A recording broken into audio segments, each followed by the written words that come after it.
his teachers with this guy Vincent, who started this children's art carnival. So this is what it was. You went into it, and you went into the Museum of Modern Art as a class. You were brought in as a class. 8 was the top limit. You couldn't be more than 8 years old. It started in 1944, went to 1949, as I knew it. And it's still in existence now, but now it's an urban program for disadvantaged children. It's a different thing entirely. But at that time, it was at the museum, and it was set up with a whole bunch of instruments that played colors. Oh, wow. And things levers you could pull and push, and things would happen.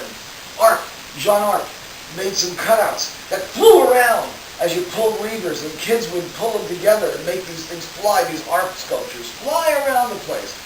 All that kind of stuff was happening.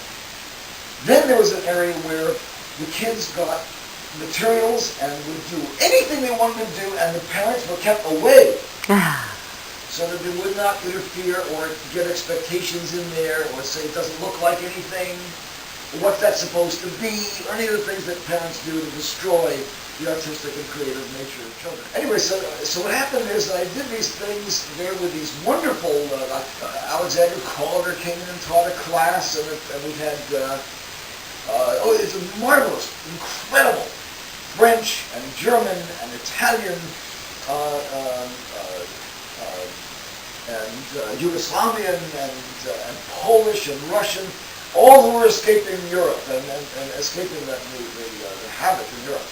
And so there they were teaching to these kids. It was incredible. So what happened is that when Horace passed away, the time he passed, folks went down, picked up his stuff. It was all stashed. About 2 years afterward, Yanash asked for permission to go through his files, open his file drawer. I thought it would be appropriate, so because we had there was a lot of he was a man of letters, and he had all kinds of correspondence with Isaac Asimov and some both through phone conversations. Asimov, he had a lot of writing, like high lines. Bory. Alfie Bester, a couple of notes. They talk on the phone every day. First thing that we see in there are manila envelopes, Galaxy manila envelopes, this is going to be maybe his or submissions of manuscript. They open them up, and they're my pieces from the museum. He had kept them all these years in the file cabinet. They couldn't be kept in a better place.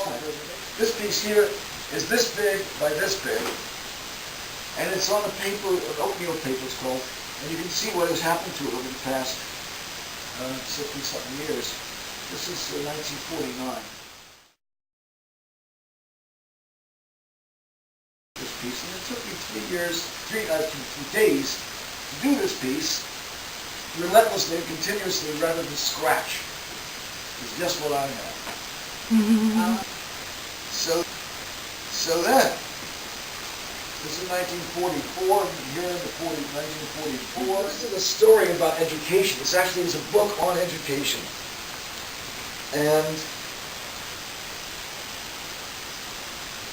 here I say, to begin with, I just want to say that I had nothing but wonderful and joyful experiences at Longest Children's Art Carnival, and many, many visits there over several decades. I would most likely not have become a professional artist.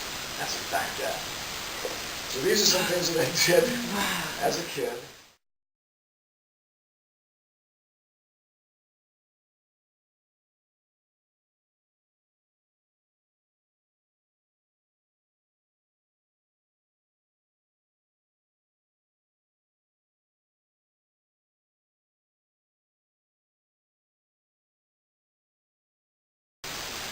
Didn't that turn out nice, those colors? Yeah, and it had to be in color. We tried it in black and white, it didn't work. Yeah. So then I put it inside this thing. But then when you look at these pages, and you feel these pages, the pages are very, because it's printed both sides. The same as you have, it looks exactly like the original. There's no, I mean, you put this next to the original, you could not tell the difference except by squinting. You might determine that something is not shaded. But this stuff is almost cardstock. A little bit more than 80 pounds, 100 pounds in cardstock. So then I did, at the front of this thing, I just did a swipe with my brush like this, and it says at Homa, and then I put my signature like this, and it's all by hand. So each one of these bindings is a handmade binding as well. But I thought, after you buy a painting with a